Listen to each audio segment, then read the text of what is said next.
근로금법을 준수하라. 나는 돌아가야 한다. 불쌍한 내 형제의 곁으로, 내 마음의 고향으로, 내 이상의 전부인 평화시장의 어린 동신 곁으로. 생을 두고 맹세한 내가 돌보지 않으면 아니 될 나약한 생명체들, 나를 버리고 나를 죽이고 가마. 조금만 참고 견디어라. 너희들의 곁을 떠나지 않기 위해 나약한 나를 다 바치마. 1970년 8월 9일 전태일 열사 일기 중에서.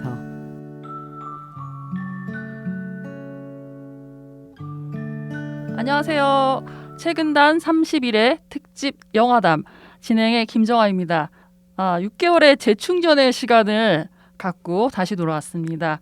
오늘은 최근담 시즌2를 애니메이션 테일이로 동행, 구로의 전태일, 전태일과 동행하다라는 주제로 이야기 나누어 보겠습니다. 이야기 손님 한 분 나와 계신데요. 안녕하세요. 안녕하세요. 네, 반갑습니다. 예, 반갑습니다. 네, 자기소개 잠깐 부탁드립니다. 예, 저는 박영진 김종수 열사 추모사업회에서 일하고 있는 이기문이라고 합니다. 네, 선생님 반갑습니다. 네. 네. 어떻게 오시는 길 괜찮으셨어요? 예, 오늘 괜찮았습니다. 뭐 비가 오락가락 하더라고요. 예, 비가 약간 괜찮았어요. 오락가락. 예. 네. 네, 오늘 저희가 테일이라는 애니메이션 영화를 가지고 저희 영화담에서 또 귀한 분 모시고 이렇게 방송을 하게 됐습니다. 선생님 나와주셔서 정말 감사드리고요. 전태일 열사의 삶과 대한민국 노동에 관한 그런 애니메이션 영화 네. 테일이를 저희가 함께 따로따로 따로따로 봤는데요. 전태일 열사 일생과 우리나라 노동의 현실을 짚어보고 또 고민해보는 그런 시간을 오늘 가져볼까 하는데 어떠셨어요, 선생님? 이 애니메이션이잖아요. 네, 또 평전과는 많이 다를 것 같은데 네. 테일이 애니메이션 영화 예. 보시고 좀 어떠셨어요? 개봉할 때는 못 봤고요. 네. 이번에 피디님 연락받고 불이 나게 봤습니다. 네. 되게 맑더라고요. 영화가 그리고 전태일 열사가 저렇게 또 맑게 순수하게 그래서 영화 보면서 참 기분이 좋았어요. 저희 아들하고 같이 봤는데 그래서 전태일 열사 하면은 좀 어두운 열사 이야기는 좀 어둡잖아요. 근데 저렇게 열사 이야기를 무거울 수 있는 열사의 삶과 죽음에 대한 이야기를 애니메이션으로 그렇게 그려주셔서 좋았어요. 또 만드신 분들도 참 고민 많이 하셨겠다 이 생각 들었었어요. 저희 아이도 네. 되게 좋아하더라고요. 그 아드님 예, 저희 아이가 지금 취준생인데 취준생이세요? 29살짜리. 오. 제가 보겠다고 하니까 네. TV에 무료 영화로 케이블로 보는 게 있더라고요. 네. 보고 나서 좀 생각이 드나 봐요. 몇 네. 가지 또 물어보더라고요. 저희가. 또 아드님이 또 궁금한 점을 예. 좀 여쭤보시던가요? 예. 그래서 아주 뭐 질문이 무겁고 뭐 이런 건 아니고 이해가 안 가는 거예요. 왜 그러니까 왜 분신을 하시지?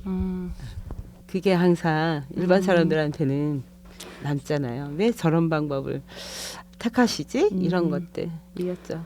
또 이렇게 세대가 좀 많이 텀이 있기 때문에 아무래도 아드님께서는 물론 공감되는 부분도 있지만 조금 이렇게 이해가 덜 되는 그런 부분들이 좀 있을 것 같아요. 네, 맞아요. 네. 네.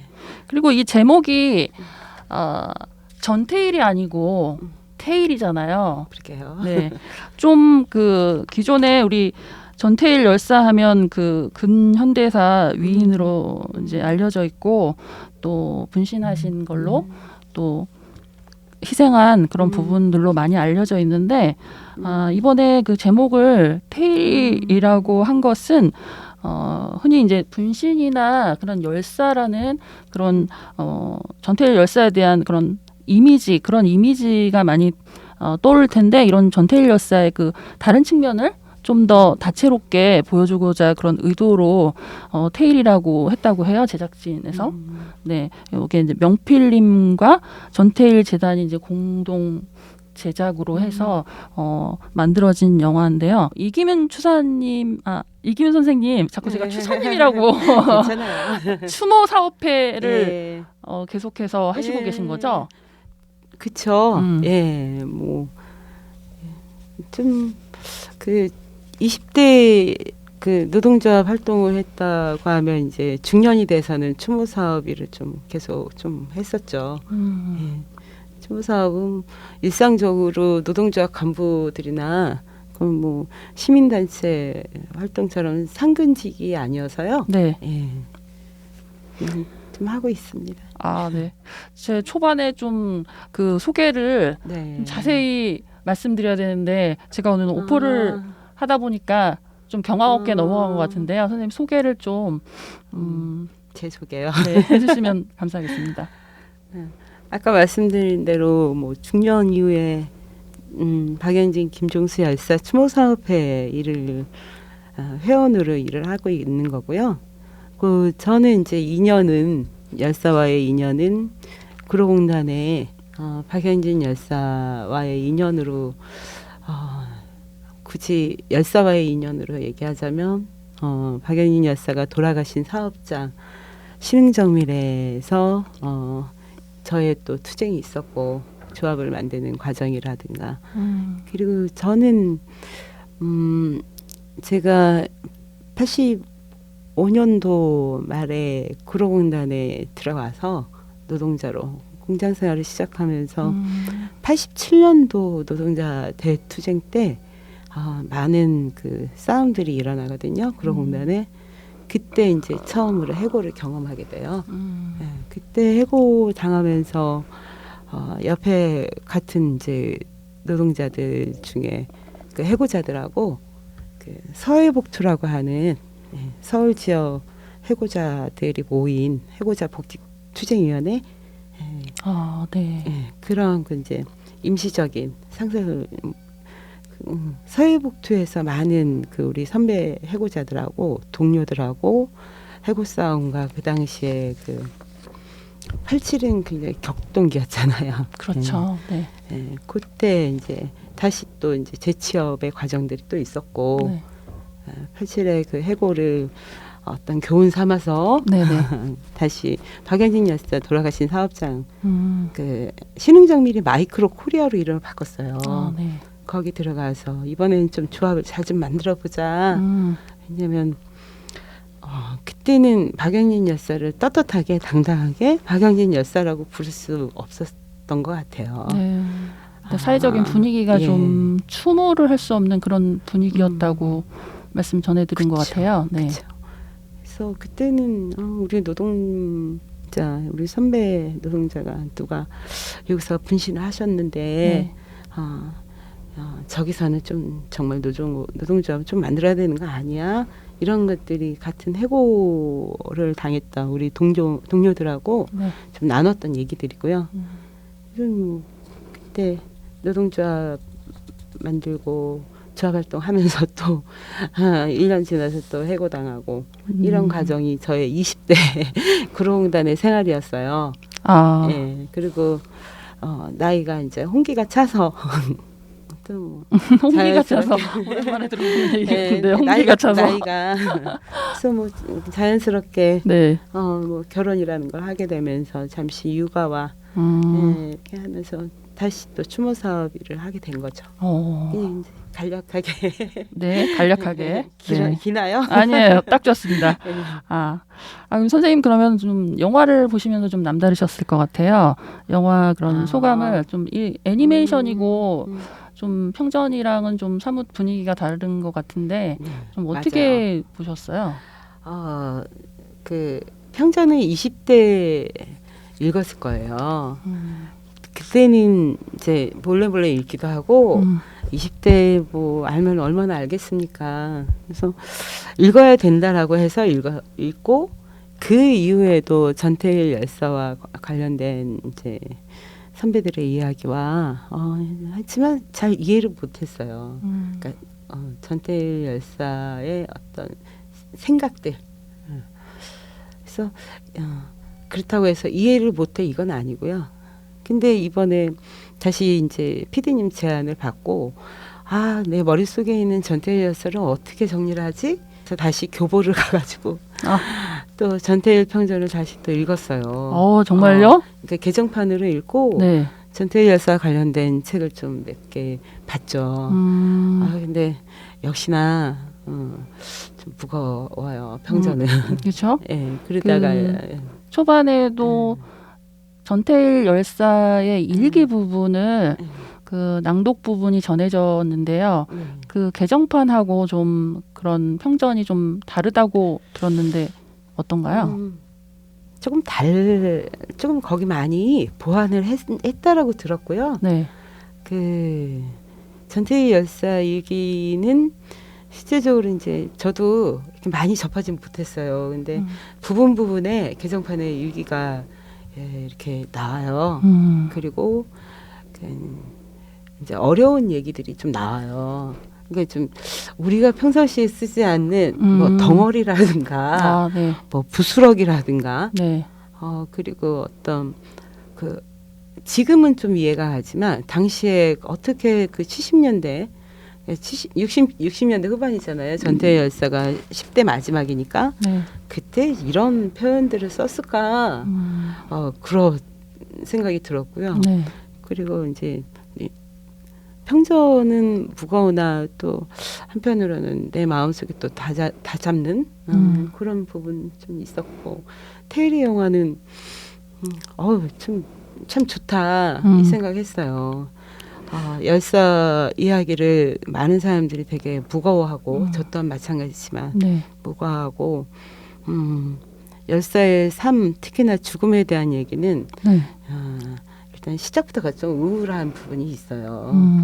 근데 이제 그것을 좀 넘어서서 우리 추모사업회 같은 경우는 어떤 그 열사분들의 죽음에 대한 부분이 결의를 하게 되는 자기가 살면서 어떤 싸움들과 직면했을 때 결의를 하게 되도록 그렇게 가야 되지 않는가라는 생각을 하면서 추모사업을 했거든요. 네네. 추모한다 하면은 무겁고 좀 슬프잖아요. 네. 그래서 이 영화도 보면은 그 우리가 알고 있는 그 전태일 열사님의 이미지보다는 우리 주변의 20대들 아까 아드님 29살 네, 말씀하셨는데 그 청년의 그런 모습들이 좀 풋풋하게 다뤄진 것 같아요. 그리고 이 영화가 그 명필린과 전태일 재단이 공동으로 제작이 되었는데 그 85년생 30대 홍준표 감독이 우리 세대에서 이야기할 수 있는 그런 청년 전태일을 잘 표현해내서 그렇게 만든 작품이라고 하는데 실제로도 홍준표 감독이 전태일 열사를 얘기하기 위해서 전태일 평전에서부터 영화 그리고 만화 이런 다 섭렵하시고 또 영화를 제작을 했다 그래요. 그래서 저도 제가 늘 이제 전태일 열사를 나는 경애하는 1인이다. 정말 전태일 열사님을 생각을 하시면 정말 저 밑바닥에서 무언가 이렇게 올라오는 끌어오르는 그런 느낌을 받고 뭔가 먹먹하고 네, 좀 그런 면들이 있고 그래서 늘 경외한다고 저는 그렇게 말을 하고 다니는데 그럼에도 불구하고 아직 평전을 못 읽어봐서 저도 선생님처럼 뭐 교보나 여타 그런 곳에 가서 좀 평전을 한번 다시 읽어봐야겠다 이렇게 생각이 드는데 이기문 선생님은 그 추모사업회에서도 쭉 일을 하시고 이게 사전 인터뷰 때도 들어보면 20대부터 실제로 노동자로 일을 하셨고 또 노조에서도 또 몸담아서 일을 하셨다고 들었잖아요. 제가 네. 그래서 그 전태일 열사를 처음 좀 이렇게 다가올 때 좀 남다르게 좀 느껴지셨을 것 같아요. 그 남다름이 되게 편안함이었거든요. 네. 우리 그러니까 전태일 열사 우리 선배님이시잖아요. 야, 우리 선배님이 느꼈던 그런 이 이제 그 소모임을 만들어서 뭘 해야 되고 선점을 만들고 우리 현장 문제 폭로하고 여기저기 쫓아다니고 그래요. 그게 저희 20대 그리고 그래서 뭐 비슷하다 그리고 편안하다 그런 거죠. 이게 좀 다르다는 느낌은 그거예요. 편안함이 있어요. 근데 이제 특히나 우리 70년, 80년대 이후에도 많은 노동 열사들 계시잖아요. 열사는 뭐 따로 노동 열사라고 표현하고 분류하는 건 아닌데 네. 현장에서 돌아가신 열사들 노동자라는 신분으로. 네. 근데 그런 분들이 전태일 열사와 거의 뭐 닮아 있죠. 그래서 그리고 또한 뭐 돌아가시지 않더라도 네. 현장에서 그 싸우는 분들 있잖아요. 네, 네. 예를 들어서 뭐 어떤 유성이라든가 유성 기업이라든가 그 한진이라든가 네. 여기에서 이제 비정규직 뭐 기아라든가 네. 이런 데서 앞장서서 싸우고 있는 노조 간부들이나 네. 거기서 열심히 하는 해고자들 활동가들 보면 전태일 열사가 갖고 있었던 생각하고 많이 네. 맞닿아 있어요. 그래서 다르지 않더라고요. 저한테도 이렇게 전태일 열사가 특별하지만 실제로는 특별하진 않았던 네. 네, 그런 분이시죠. 네. 그리고 익숙한 거는 또 전태일 열사하고 이소성 어머니를 저는 네, 네. 추모 사업하면서 좀 몇 번 뵌 적이 있어요. 어머니 또한 20대에는 이소성 어머니는 굉장히 크신 분이었거든요. 근데 추모 사업을 하면서 이소성 어머니를 뵈니까 우리 노동자들의 어머니, 어머니네, 어머니시네. 그래서 그 어머니한테도 굉장히 그 마음으로. 네. 그렇게 말씀하시니까 이렇게 생각이 나는데 그 영화 장면에 그 텐마루 그래서 잠을 잘 때 그게 마지막 장면이었나요? 그 텐마루에 전태일 여사와 어머님이 이렇게 너무 그 시절이 가난한 시절이어서 제 어머님도 따로 일을 하시고 이런 가운데서 이제 전태일 여사가 어머님을 보러 와서 그쪽에서 하룻밤을 어머니랑 같이 보내는 그런 장면들이 있었던 것 같아요. 예, 그래서 마지막에 또 한 번 나오더라고요. 네, 그 텐마루 방이 없어서 텐마루 밑에 거적 이런 걸 깔고 저는 이제 그 장면이 굉장히 그 예사로운 장소는 아니잖아요. 그 방도 아니고 마당하고 방을 연결하는 그 텐마루 속에 어두침침한 그곳에 거적을 깔고 엄마와 아들이 그 그렇게 장면은 자는 장면이 정말 그 장면은 그 이서선 어머니하고 네. 전태일 열사가 다시 상봉을 하잖아요, 서울에서. 네. 그래서 어머니가 그 식당에서 일을 하시다가 몸이 굉장히 안 좋아지시고 이런 와중에 이제 대구에서 온 가족이 올라오지만 뿔뿔이 각자 따로따로 다 올라와요. 그때 이제 이소성 어머니를 아는 아주머니 집에 이제 두 모자가 네. 그분의 도움으로 얹혀 살게 됐는데 그 집도 방이 한 칸이다 보니까 두 모자가 그 집에 폐를 끼치지 않으려고 그 집 텐마루로 내려가서 잠을 청하는 거거든요. 실제로 그런 일이 평전에 있었군요. 그게 있어요. 그래서 그냥 치지만 실제로 이제 영화에서는 마지막 장면에 네. 또 한 번 나오더라고요. 그래서 어머니가 네, 맞아요. 추울까봐 당신의 치마를 다시 한번 덮어주면서 어머니 덮으세요. 뭐 이렇게 서로 그러시는 그런 장면이 영화에 되게 그 장면이 인상적이더라고요. 따뜻하죠. 네. 그리고 이제 이 영화에서 보면 이 아까 그 홍준표 감독이 굉장히 그 고증을 거쳐서 예전에 그 평화시장에 그런 건물과 그 재단사들 그리고 이제 시다라고 얘기하는 네, 그 네, 여공들이 실제로 작업하는 그 환경을 고증을 거쳐서 그대로 재현을 했다고 해요. 그래서 그 먼지 하나가 날아다니는 그런 네. 네, 디테일한 부분까지 굉장히 묘사하려고 노력을 많이 했다고 해요. 실제로 이제 평화시장에서는 그 창문이 없었잖아요. 예, 그쵸. 네, 되게 열악한 환경이 전태일 열사가 계속 그런 노조의 시초가 되는 그런 이제 모임도 결성을 하고 그 노동자들의 열악한 환경을 좀 개선시키기 위해서 그 동료 주위의 여공이 이제 각혈하는 그런 또 장면을 또 보고 이제 많은 이제 장면들이 쌓여서 이제 뭔가 커다란 결심을 하시고 이제 자신의 몸을 시키시고 이렇게 희생하시는 그런 부분들이 다뤄졌어요. 그런 부분들을 보시면서 또 이제 최근의 노동 환경하고 노동법 그리고 노조 결성 명확한 획을 그으신 그런 지점이 있고 네, 그런 지점이 있는 반면 최근에는 또 여전히 노동의 가치가 존중받지 못하는 그런 이제 상황이 좀 이어져 내려오고 있는데 어떠세요?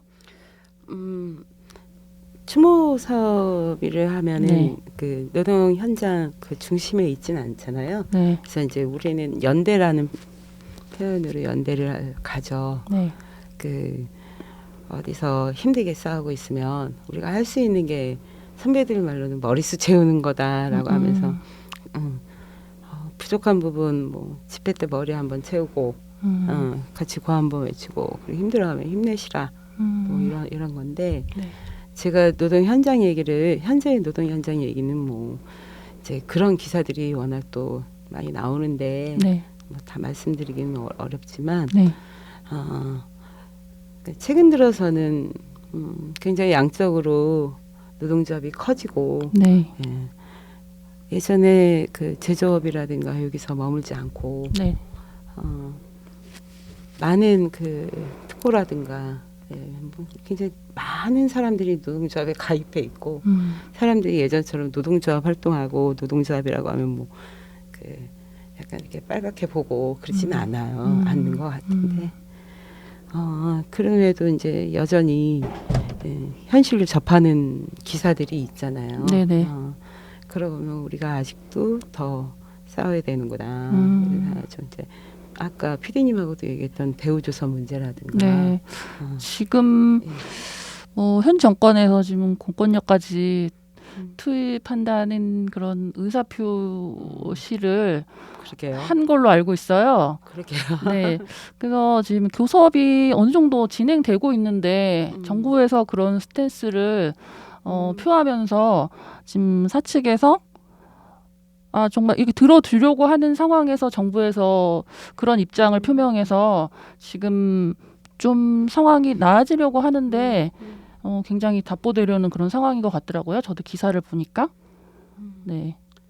그러게요. 그 공권력을 그렇게 남용하면 되나요? 그 합법적인 파업이지 불법 파업은 아니거든요. 네. 그 하청 지혜라고 하는 거는 지혜로서 노동조합이 인정받은 거예요. 예, 그냥 비정규직이 모여져가지고 단체 행동을 한다. 뭐 설령 그렇게 해서 파업을 해도 그거를 법의 어떤 잣대로 불법 파업이다 해가지고 공권력 투입해서도 안 되는 것이고. 네. 근데 지금은 하청 지혜라고 하는 노동조합이 쟁의권을 확보한 상태에서 하는 파업을 불법이라고 얘기한다고 불법인가요? 그래서 공권력을 투입한다고 해서 이 문제가 본인들이 원하는 대로 갈까요? 네. 역사 속에서 그렇게 된 사례는 없어요. 네. 당장 공권력이 투입돼서 뭐 본인들이 예를 들면 뭐 최근에 쌍차잖아요. 쌍용자동차. 네네. 근데 결과적으로는 어떻게 됐어요? 그 쌍차 2010년도인가 2009년도인가 그때 공권력 투입됐잖아요. 정당한 그 파업에 이명박 시절이잖아요. 그때 많은 노동자들이 목숨을 잃었잖아요. 파업 이후에 그 공권력 투입되고. 근데 그런 게 사회적인 아픔으로 이제 이렇게 얘기하자면 사회적인 아픔으로 남아 있어요. 당사자인 노동자들도 마찬가지지만. 네. 그리고 그게 또 이명박 정부에 치우고 부끄러운 나시고. 근데 윤석열 대통령이 그렇게 한다고 해서 이 문제가 뭐 역사 속에서 다 보여지는 것이고 그런다고 해서 노동자들의 문제가 투입된다고 해서 없어지는 것도 아니고요. 그죠? 지금 전 세계적으로 이 노동자의 인권과 이제 복지가 회복되는 그런 시점인데 대단히 많이 후퇴하는 상황인 것 같아요. 우리나라는. 전문가들도 그렇게 얘기를 하더라고요. 네. 기사 여러 가지 기사 이렇게 뉴스 특히 뉴스보다는 이제 기사에서 조금 진보적인 사람 학자들이 얘기하는 게 지금 후퇴하고 있다. 그리고 민주노총도 이 정부에서는 정말 저 문재인 정부는 약속을 지키지 않은 과오가 있는 것이고 네. 이 정부는 정말 약속의 문제도 아니고 정말 후퇴하고 있다. 이걸 우려하고 있죠. 뭐 주월 근무에 그리고 뭐 법정 근로시간 주 52시간제 그라는 조건으로 일할 수 있는 그런 상황이었는데 이런 열사분들의 희생이 있으셨기 때문에 이런 저희들이 근로 조건에서 그나마 일할 수 있는 상황인데 다시 예전으로 회귀한다는 그런 상황이 좀 와서 기존에 투쟁하시는 그런 노동자와 노조 측에서도 굉장히 좀 당황스러운 지점이 아닌가 싶은데요. 저희가 선생님께서 그 구로 지역에 네. 영화로 전태일을 얘기하고 있지만 구로 지역에 또 전태일이 있으시더라고요. 열사님들이 이게 노동 운동하시는 분들은 또 많이 알려져서 알고 있는 부분이지만 또 일반 시민들은 좀 모르는 부분, 또 묻혀져 있는 부분 그런 부분들일 수도 있을 것 같은데요. 이런 남부 지역에 열사님들은 어떤 분들이 계셨었나요? 70년대 전태일 열사 그 분신하시고 이제 제가 있는 이제 현재 구로 지역에 86년도 아까 말씀드린 네. 박영진 열사가 이제 신흥정밀이라고 하는 네. 공장에서 네. 분신을 하셨죠. 당시에 그 박영진 열사, 전태일 열사의 그 지나온 삶들이 네. 이렇게 좀 많이 닮아 있어요. 그 시절에 우리 선배들, 우리 노동자들이 그 어떤 그 가난, 그 다음에 차별, 뭐 사회 구조적으로 항상 소외당하고 그게 비슷해요. 네. 70년대. 이제 박영진 열사 80년대, 86년에 분신하실 당시에 나이가 26인데 네. 박영진 열사도 전태일 열사 거의 그 비슷한 지경이었죠. 전태일 열사께서는 21살, 2살 네. 때이신 거죠? 그래서 박영진 열사 그 공단에 들어오기 전에 네. 전태일 열사처럼 뭐 그 소년 가장이 할 수 있는 신문팔이라든가 구두닦이나 그때는 비일비재했잖아요. 그런 일들이. 그런 일을 하고 나중에 이제 가장으로서 가정 뭐 공장에 들어와서 이제 조금 나아지겠다라고 생각했잖아요. 전태일 열사도. 네, 네. 안정적인 직장이라고. 네. 그게 좀 나오죠. 좀 단계를 밟아가면서 예. 뭐 재단사로 올라가고 보조에서 재단사로 그렇죠. 올라가고 좀 그런 그런 꿈이 있죠. 청년의 개인적으로 내가 좀 성취를 하고 내 삶에서 좀 한 계단 올라가겠다. 네, 그런 부분이 있었을 텐데 사회 구조적으로 그 노동자들이 처해져 있는 그런 환경이 너무 열악했기 때문에 안타까운 희생이 있으셨던 것 같은데 그럼 박영진 열사님도 전태일 열사와 같이 분신을 하신 건가요? 네, 네. 분신하셨죠. 그때도 이제 노동조합을 없었던 상태인데 네. 임금 인상 봄이면 회사가 노동조합이 없는 데는 노사협의회라든가 네. 근로자 대표사단 뭐 해가지고 임금 협상을 하기도 하고 네. 자기들 멋대로 그냥 안 올리기도 하고 뭐 그런 것 이제 그 86년도에 박영인이었을 때 계기는 임금 인상 싸움이지만 실제로는 지역에 구로 지역에 네. 많은 이제 신흥정물과 같은 저임금이라든가 체불임금이라든가 전태일 열사가 그 아까 먼지 얘기하는 이제 작업 환경이라든가 네. 식당 밥이 뭐 정말 못 먹을 정도로 그래서 그 핵심에는 뭐냐면 노동자를 사람으로 인간으로 보지 않는다는 거거든요. 그래서 전태일 열사가 그런 전반적인 환경들 어린 여공들이 16시간 일하고 타이밍 먹고 일해야 되고 타이밍을 주잖아요. 먹으라고. 그거는 기계도 아니고 좀 사람으로 보지 않아요. 기계로 누가 얘기하지만 그게 이제 박영이었을 때 그런 환경들에 대한 저항이죠. 싸움들을 해야 되는 거고 네. 그거는 인간이라면 해야 되는 당연한 싸움으로 받아들이신 거죠.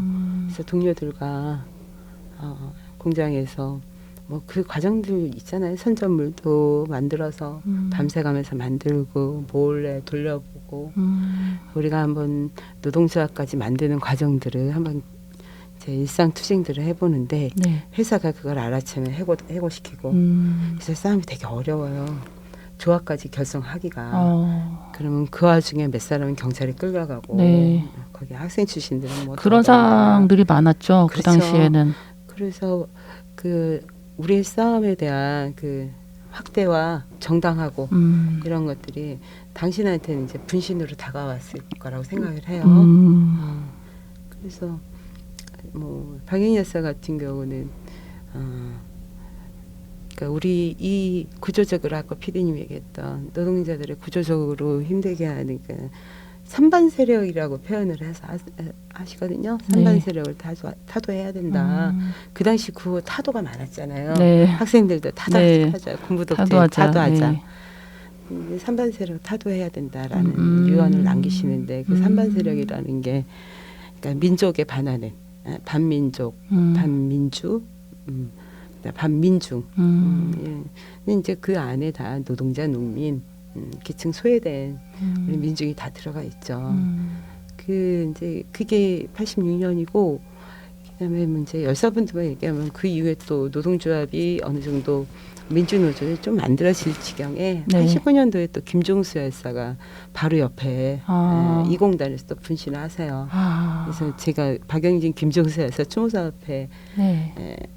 에서 있다 보니까 네. 아무래도 그래서 그 이후에도 노동자들의 분신이 좀 곳곳에서 많이 일어났죠.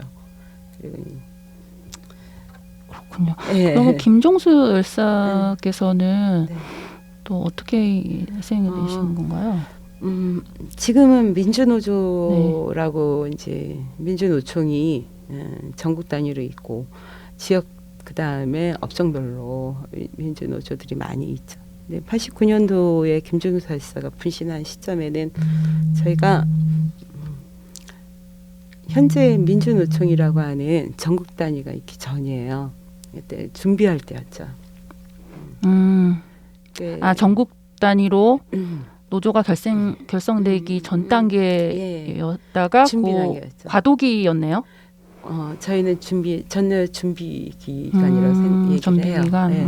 그거는 간략하게 말씀드리면은 이건 다 책에 있는 얘기인데 87년도에 우리가 60을 항쟁을 경험을 하잖아요. 네. 60항쟁은 전 국민이 해서 직선제 네네. 대통령 직선제를 따내죠.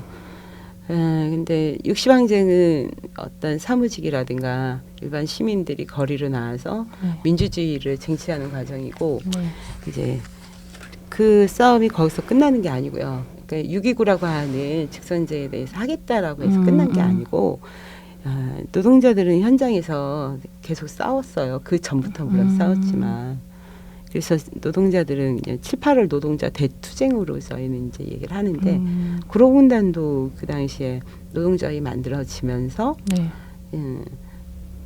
많이 또 준비되지 않으면 많이 또 깨지고 와야 되기도 하고 주로 이제 회사의 탄압과 네. 근데 89년도는 노동조합이 어느 정도 이제 좀 뭐라고 할까요? 네. 좀 준비기에서 조금 더 네. 우리가 좀 그 안에서의 그 역량들을 만들어 나가는 그런 시점인데 회사 탄압이 만만치 않았어요. 각 공장마다. 그때 김종수 열사가 그때 서광이라고 하는 데서 분신을 하셨죠. 그래서 열사도 이제 노동조합에 대해서 그 우리 민주노조 사수해야지만이 네. 실제로는 이제 노동자들이 우리 사회에서 자기 목소리를 낼 수 있고 네. 그리고 거기에 핵심은 주체적으로 결성되어서 누구의 어떤 그 회사의 회유라든가 그러니까 단결된 힘으로 주체적이고 자주적으로 이게 이제 민주노조의 핵심인데 회사는 끊임없이 그 와해시키고 이제 그런 과정들에서 돌아가시는데 이제 제가 말을 조금 왔다 갔다 하긴 하고 아니에요. 선생님 근데 그 사전 인터뷰 때 그 네. 박영진 열사님 그 장래 투쟁에 대해서 좀 들었을 때 그 부분도 굉장히 아픈 부분으로 다가오더라고요. 그 상황도 좀 잠깐 설명해 주세요. 네. 아마도 그 이제 피디님하고 그때 이소성 어머니 네. 얘기하는 이소성 어머니가 저도 우리 추모사업회 선배님이 그 당시에 계셨으니까 네. 그때 상황을 선배님한테 들은 거예요. 이소성 어머니가 박영진 여사 시신을 같이 이제 지키려고 했던 경찰이 탈취할 때 네. 그런 부분하고 경찰이 시신을 빼돌려서 화장을 하고 네. 했을 때 한 줌만 갖고 와서 마성 모란공원에 모시려고 하는데 어머니가 묘를 못 쓰게 하니까 안기부라 전태라고 묻겠다. 그래서 전태라고 묻겠다라고 이제 어머니가 이제 그 장례 투쟁이라고 해요. 장례 때 모란공원부터 해서 청량리역 해가지고 가투도 하고 그랬다고 하더라고요. 그래서 그때 마석의 그 열사를 모시는 게 굉장히 싸움으로 투쟁으로 모셨다 해서 장례 투쟁이라고 하고 지극히 당연한 장례인데 그걸 투쟁을 해서 얻어냈다는 거죠. 그때 마석 모란공원의 전태일 열사 묘역 밑으로 그 이제 계단 밑에 박영진 열사 묘를 써요. 시신은 없으나. 그 이후에는 이제 박영진 열사 장례식은 우리 이제 지역에서 싸우고 있는 해고 노동자들 86년에 돌아가셨으니까. 그래서 조합을 만들었다. 좀 그런 친구들이 와서 결의의 장이 되기도 하고. 그 지금은 마석은 많은 노동자들이 그래도 돌아가시면 오는 곳이 되었죠. 올해가 그 고 노회찬 의원님의 4주기잖아요. 노회찬 의원님도 마석에 계신 걸로 알고 거기 있는데. 계시더라고요. 거기 중간에 계시더라고요. 많이 오셨더라고요. 또 이제 저도 개인적으로 노회찬 의원님을 굉장히 존경하는 한 사람인데 많은 그 정치 활동하실 때도 그 노동자들을 위한 그런 좋은 말씀도 많이 하시고 또 그런 일들을 많이 하셨었잖아요. 네. 근데 마지막에 노동자 열사님들과 그 마석계에서 또 그곳에 또 장례 투쟁까지 해 가면서 그곳에 또 묻히신 그런 이야기를 들으면서 아주 개인적으로 이렇게 노동이라는 것이 좀 가치가 인정되고 노동자들이 좀 그 존엄성을 인간이라면 그 노동의 가치를 충분히 인정받고 또 인간다운 그런 대우를 받아야 하는데 그럼에도 불구하고 지금 21세기에 아직도 좀 이제 개선되지 않은 그런 상황들이 조금 이어지지 않는 부분들이 많은데요. 뭐 전태일 열사나 또 두 분 말씀해주신 박영진 열사, 김종수 열사님이 구로 지역 서울 남부 열사들 이 두 분이 외침으로 우리가 뭐 현재 근무 조건이 그래도 많이 개선되고 너무 감사하다는 그런 마음이 드는데요. 또 노동자가 또 존중받는 그런 행복한 세상이 됐으면 하는 그런 생각이 또 드는데 그럼에도 불구하고 최근에 그런 노동 환경에 또 열악한 상황에서 작업하시다가 돌아가시는 분들이 있으시잖아요. 또 심지어는 김용균 군처럼 어린 청년들이 비정규직이나 또 혹은 학교 실습 현장에서 일하다가 불의의 사고로 또 목숨을 잃는 경우, 네, 이런 일들이 좀 비일비재하게 일어나고 있는데 이기문 선생님은 예전부터 노동자와 함께 투쟁하고 또 노동자들의 그런 투쟁의 역사들을 이제 몸소 겪으신 분이기 때문에 더 답답한 마음이실 것 같아요. 또 뭐 이런 정말 어려운 부분이지만 근본적으로 좀 어떻게 개선돼야 될까요? 네. 그 70년대 테리 영화에서 그 다락방에서 어린 여공들이 이제 시다로 이렇게 네. 쪽집게 이렇게 잘리는 거, 네네. 그다음 미싱하는 거, 쪽가이라고 쪽가이. 네. 보면 이제 영화는 그 모습이 참 순박하게 그려졌어요. 근데 순박하게 그려서 또 좋았는데 네. 영화까지도 또 암울하면 구조적인 문제로 얘기는 전문가들이 하면 되고 저는 전태일 열사가 그 당시에 네. 내가 돌아가야 된다 어린 시다들 돌아가리라 이 앞에 처음에 돌아가서 어린 여공들을 뭐 풀빵을 더 사주려고 돌아간 건 분명히 아니란 말이죠. 그들에 대한 인간적인 사랑도 있지만 다시 돌아와서 싸우겠다는 얘기잖아요. 그것이 어떻게 될지 몰라도 전태일 열사는 어떻게 해야 된다라고 우리한테 얘기하지 않고 당신이 돌아가야 된다고 했어요. 다시 가야 된다. 그게 언제가 될지 몰라도 그리고 이 세상이 어떻게 변할지 몰라도 그 덩어리를 굴려야 된다라고 표현하듯이 계속 해야 된다. 거기에 이제 그렇게 말씀을 하지는 않았지만 네. 설령 이렇게 힘들더라도 네. 하다가 주저앉을지라도 계속 굴려야 된다. 저는 그걸 어떻게 받아야 되면 당장 이것이 고쳐지지 않는다 하더라도 우리는 계속 싸워야 된다. 되게 단순하잖아요. 그래서 윤균이 그 다음에 뭐 배달 노동자들 사고 뭐 이런 것도 보면서 피디님이 질문했던 답답함과 더불어서 이제 요즘은 그런 생각해요. 그냥 이 자리에서 내가 할 수 있는 거. 그래서 나와 비슷한 사람들이 같이 굴러가겠죠. 너무 난해하게 됐나요? 아니에요. 그러니까 이제 김용균 군도 그렇고 뭐 2020년 그 포항의 한 제철 공장 용광로에 빠져서 생을 단 31살 노동자, 그리고 또 같은 해 인천의 한 아파트에서 달비개를 이용하고 또 외부 유리창 청소하다가 줄이 끊어져서 사망한 20대 노동자도 있었고, 또 2021년에 10월 6일에서는 또 첫 현장 실습을 나가서 그 요트 밑에 청소 작업 중에 사망한 그런 여수의 특성화고 18살 고등학생도 있고, 이런 위험한 노동 현장, 그리고 또 노동계의 또 위험의 외주화, 뭐 이런 말들이 있잖아요.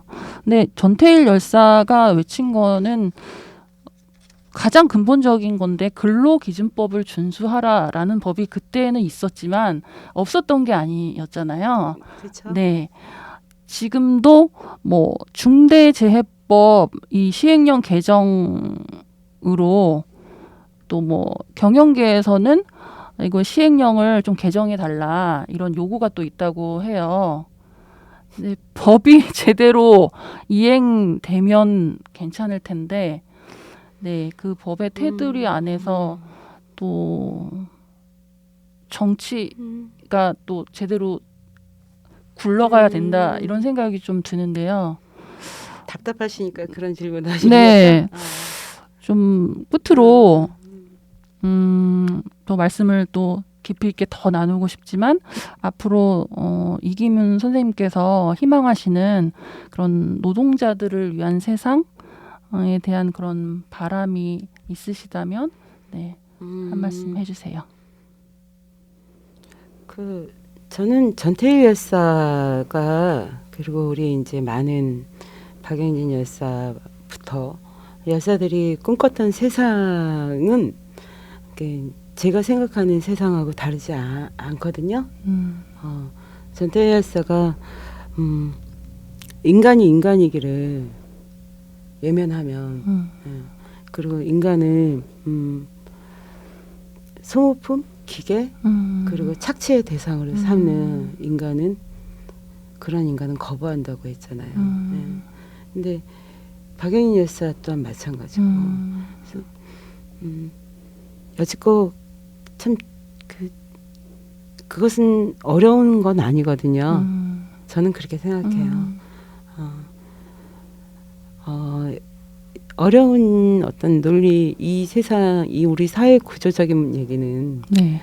우리 이제 많은 분들이 하실 거고, 네.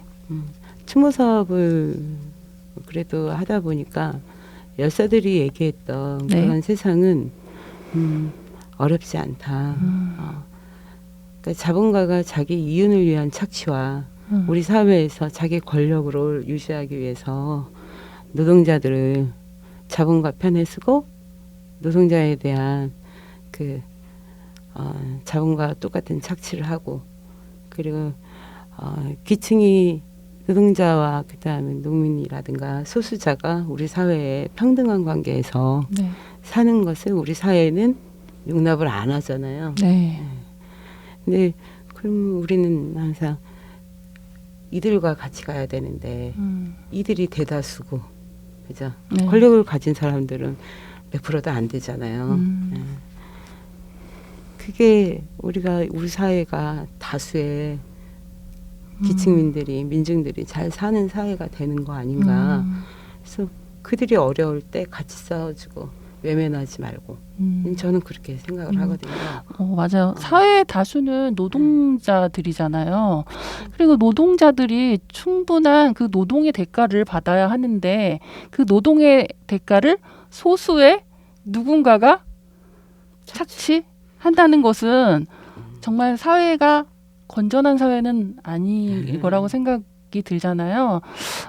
좀 이런 사회가 처벌을 언제쯤 받기 좋은 싫으면 사회로 될까요? 네. 중대재해처벌법에서 처벌을 받기 싫어요 하고 떼쓰고 있거든요. 그리고 그걸 약하게 해주세요 하고 그리고 사람이 죽어도 사장들은 벌금 500만 원, 1000만 원 그랬었잖아요. 네. 그러면 처벌받기 싫으면 사회적으로 손가락 받기 싫으면 안전한 작업 환경을 만들면 되는 거잖아요. 자기의 이윤을 조금 착취하지 말고 1000만 원 벌 거 900만 원만 벌고 100만 원은 환기시설하고 그죠? 네. 그다음에 2인 1조 지키고 맞아요. 예. 그 윤균이 죽은 게 2인 1조를 안 지켜서 안 지켰죠. 네. 그리고 왜 장시간 노동을 했겠어요. 임금이 적으니까. 이게 다 연결돼 있더라고요. 그죠? 그 지키면 돼요. 그까짓 거 뭐 중대재해처벌법 가지고 조금 생색내고 그것도 깎아달라고 하고 그래서 정말 어쩌다가는 말하기도 싫을 때가 있어요. 네. 말이 되는 소리를. 그게 좀 정부가 또 친기업적이라서 노동자의 편에 있지 않고 기업인의 편에 있어서 더 그런 법들을 또 좋게 말해서 유연화시키려고 주 52시간 노동제도 지금 탄력적으로 유연화시키려고 하고 또 중대재해처벌법도 기업에 유리한 방향으로 바꿔 나가려고 하는 그런 시도들이 있는 것 같아요. 그런 필요 없죠. 그런 방향으로 갈 것 같으면 중대재해처벌 필요 없는 거죠. 그죠? 처벌을 하는 이유는 아까 말씀드린 대로 네. 안전한 작업 환경이고 노동자도 네. 사람이니까 보호하자 이거잖아요. 네. 자기들 처벌 때문에 만든 법도 아니고. 네. 네. 오늘 테일이 영화를 보고 이기문 선생님하고 담소 나누면서 또 많은 생각을 하게 되는 것 같은데요. 전태일 열사와 구로의 전태일 열사들의 희생이 헛되이지 않게 이 시대 노동자들의 저녁이 있는 삶, 안전한 일터, 노동이 존중받는 사회가 다시 예전으로 돌아가지 않기를 바라봅니다. 네. 네. 선생님 오늘 함께 해주셔서 너무 감사합니다. 앞으로 선생님께서 희망하시는 그런 노동이 존중받는 사회가 되기를 바라면서 오늘 영화담 테일이로 이기문 선생님과 함께 동행 구로의 전태일과 동행하다로 함께 했습니다. 노동을 가치없는 소모품처럼 취급하고 이윤을 위해서라면 언제든지 버리는 세상은 바뀌어야 한다고 생각이 듭니다. 사람을 살리는 법이 그리고 실행이 이행되길 바라면서 오늘 여기서 인사드립니다. 네, 선생님 감사드립니다. 네, 감사합니다. 감사합니다.